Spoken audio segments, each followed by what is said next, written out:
Hey guys, welcome back to my channel. My name is Dylan Jars and I'm a military spouse. I'm a mom of 2 kids and I live in Southern California, but I'm from the Midwest and I am an Etsy shop owner of 6 years now. I've done over $1.25 million on Etsy and I do about $30,000 to $40,000 a month in revenue. Now, a lot of people ask me, how have you done that so consistently for 6 years? My revenue went from 134,000 in the first year to 145 in the second year to 245 in the third year to 360 in the fourth year. So people are wondering, how do you do that so consistently? How do you make that work with your life? How do you have 2 small kids and do that? What's the secret? Do you have a full staff at your house that's helping you with everything? Even the fact, how did you have 2 babies and never put your shop on vacation mode? That is something about me. I have never put my shop on vacation mode in 6 years. And I'm telling you that not to brag, but I'm telling you that just to show you that you really can make Etsy fit into your life. And when you are a high volume shop, when you work really hard to build your shop up to multi-6 figures a year, that is a huge asset. That business that you've built is extremely valuable. There's so many videos on YouTube about putting your shop on vacation mode and how that can kind of be the death of your shop. So I'm not going to go into that. But let's just say that that is a commonly known thing about vacation mode on Etsy. Your shop and everything you've been working for really takes a beating, and it's a setback for you when you do that. The whole reason I wanted to make Etsy my full-time job was because of the flexible nature of this business. I can work when I want to. I can travel. I can do this with small kids. I can move around the country and with my husband to support his military career. The flexibility is the reason why I did it. Now, you might be thinking, okay, well, if you can't go on vacation mode, then how is that really flexible? Over the last 6 years, I have developed a really great process for being able to take a break and to step back and to do things like have 2 babies and travel all over the country, travel internationally, while keeping my Etsy shop open and still getting $1,000 a day in sales while I am not actively working on my shop. So yes, I had 2 babies and I was literally getting ka-ching, ka-ching, ka-ching while I was in labor. The sales never stopped pouring in, even when I took a step to the side to become a mom and to have my second child. If you are worried about how Etsy is going to fit into your life and the stages of life that you go through and, any ups and downs and hardships in your life, you can make Etsy work for you and you do not have to take a huge hit in your business by putting it on vacation mode. So in 6 years, I've had 2 babies. We've traveled to Hawaii, Minnesota, Virginia, Connecticut, Vancouver, San Francisco, Seattle, Las Vegas, Scottsdale, Palm Springs, Phoenix, Sedona, New York, Boston. And during this time, we've also moved across the country 2 times, from one coast to the other coast, and then back to the West Coast. And we have moved into 5 different homes. If you moved a lot, you know how that process is. And during all of this time, I never once put it on vacation mode. Why? Because of one thing, and that is momentum. Remember, an object in motion tends to stay in motion. So you do not want to stop that motion with vacation mode because that is halting your momentum. It essentially resets much of that momentum that you worked hard to create. And it's going to take so much longer and it's going to take a lot of work just to get back to the place you were at before you went on vacation mode. So if you have gotten to a place of traction with Etsy, if you have worked really hard, done what we call in my program, the sprinting strategy, to get that momentum and to get a good rhythm of sales going to where now you are in what we call in my program, the marathon strategy, then if you go on vacation mode, you essentially have to go back to that sprinting strategy to jumpstart your shop again and to get that momentum back. And that sprinting strategy is really where a lot of those sacrifices lie. So there's a real cost both financially and personally to doing that. This is common knowledge and there's so many videos about this. So what I'm going to provide you with today is a solution. This is a solution for making Etsy work in your life so that you have the flexibility to have babies, to go on vacation for a few weeks, to travel the world, or just to deal with things that life throws your way without feeling like you have to take a huge hit to your shop, to your business that you worked so hard for, just so that you can cope with the rest of your life. You don't want to have to take a financial hit just to be able to handle other things going on in your life. What I teach is about using Etsy to get financial freedom. And it's not really freedom if you feel like you have to put your foot on the gas 100% of the time in order to be okay financially.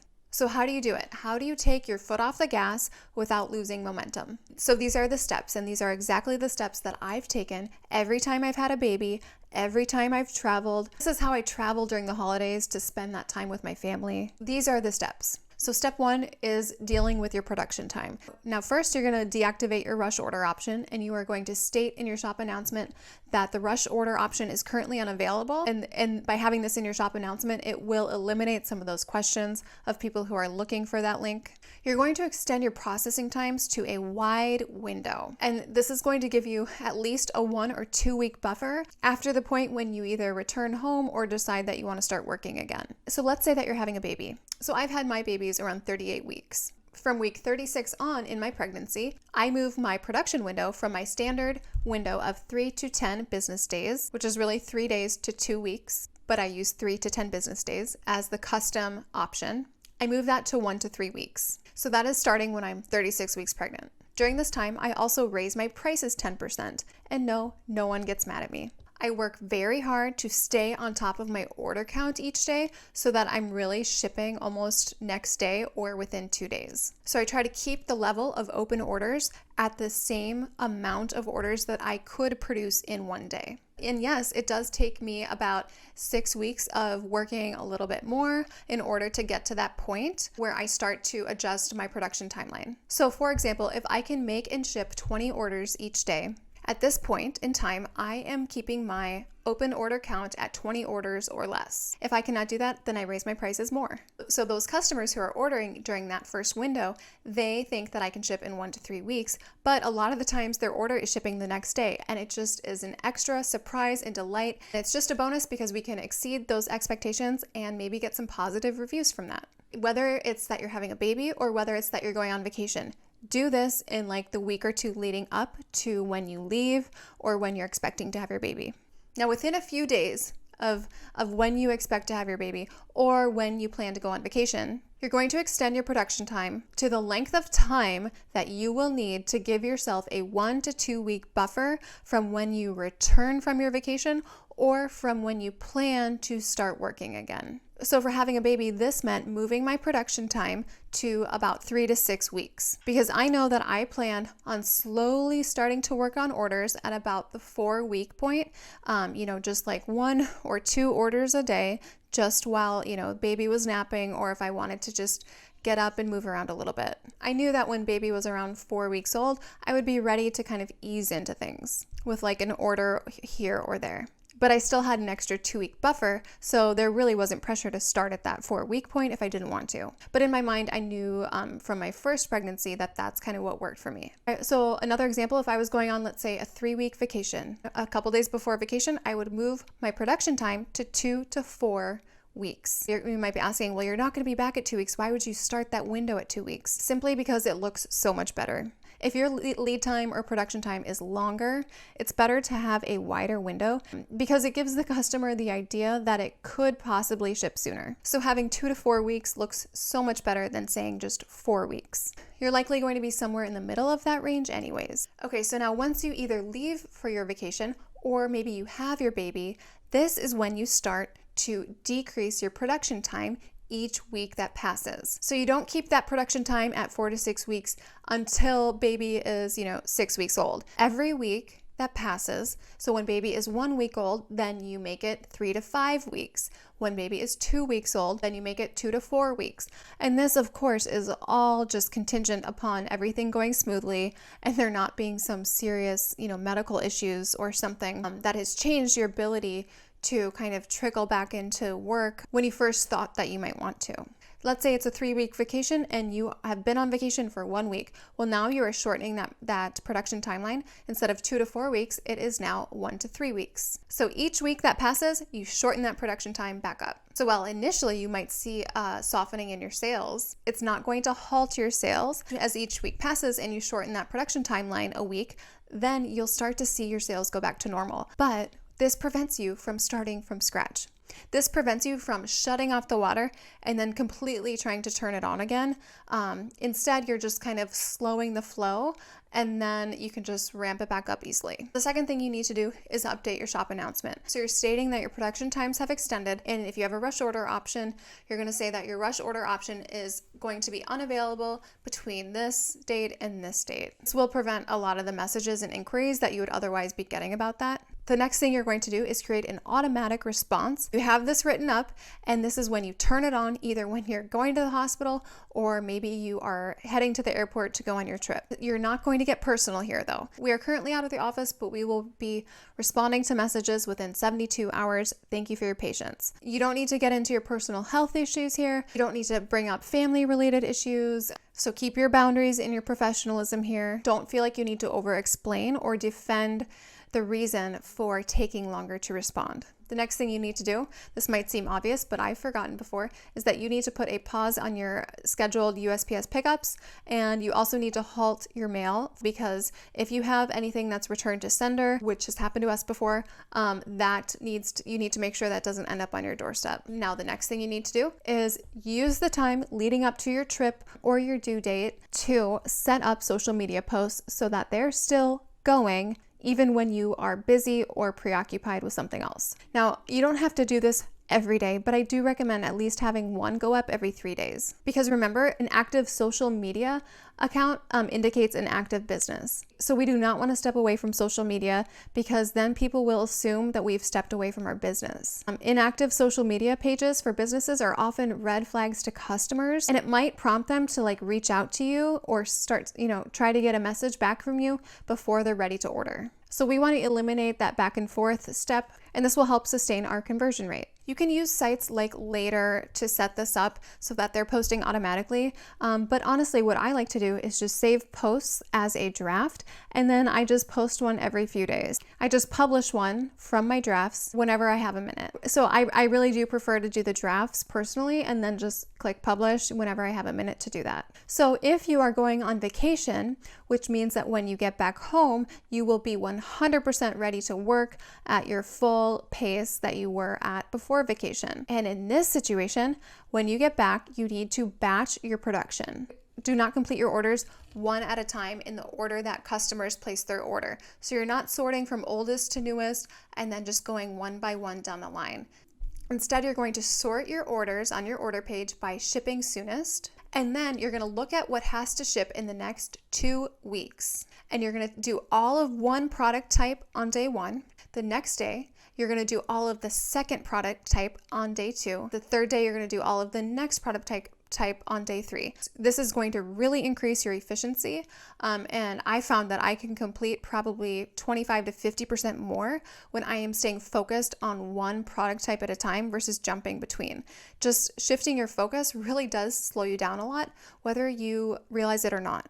Now, on the other hand, if your situation is more of like a maternity leave or maybe a medical absence where you want to ease back into your work slowly, then I would absolutely not batch my work like that.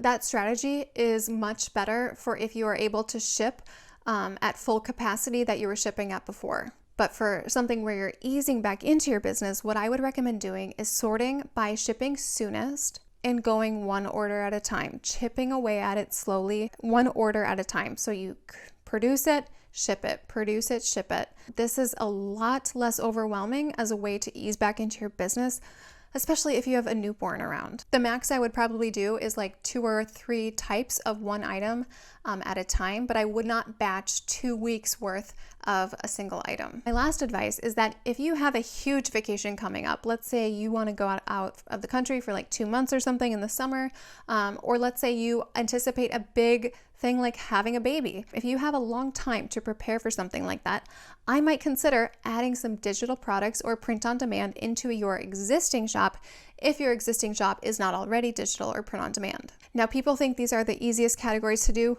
I actually think they're the hardest because the market is so saturated and the barrier to entry is so low. Don't open a new shop for this, just integrate it into your current shop. If you need help on how to do that, I do cover this in my course, Multi-Six-Figure Etsy Blueprint. In those categories, you can really do from a computer. I also recommend, as another idea, is to get into the supply category if you foresee a big, long time where you're going to be out of commission. The supply category is something that you can easily outsource to either a spouse, a partner, or a part-time helper, because all you have to teach them is packaging. That is the extent of the fulfillment. They do not need to design anything, produce anything. They just need to box it up and put a label on it. And that's so much easier to train someone on that type of product. So if you anticipate, okay, I'm heading into a season of having a lot of babies, or I'm heading into a season of a lot of travel, I would consider looking out a year ahead, 2 years ahead, and consider integrating some of these less demanding categories that are much more easily outsourced or much more passive that you can do from a computer. I would not switch gears 100% and think, okay, I'm going to be having kids in the next few years, so I only want to do digital. I would still stay the course. If you have a successful shop already that is a handmade category, I would not completely shift gears and try to get into digital or print on demand because you already have the asset. You have the momentum going in a handmade category. So don't throw that away to try to start from scratch in something that's much more saturated. But consider integrating some of those more passive categories within your current shop. And I can show you how to do that in a beautiful way with site merchandising techniques that are going to make your shop still very shoppable and not confusing to your customer and really inviting and easy to navigate. So if you have something big coming up where you feel like you need to step away from Etsy, do not fear. This process has worked for me every time I've had a baby, every time I've gone on vacation. If you're intimidated by it, feel free to reach out and message me. You can always find me on Instagram at Dylan Jarris, and I post there daily. Please reach out there and I'd love to connect with you. And just remember, don't put your shop on vacation mode if you don't have to. All right, I'll see you in the next video.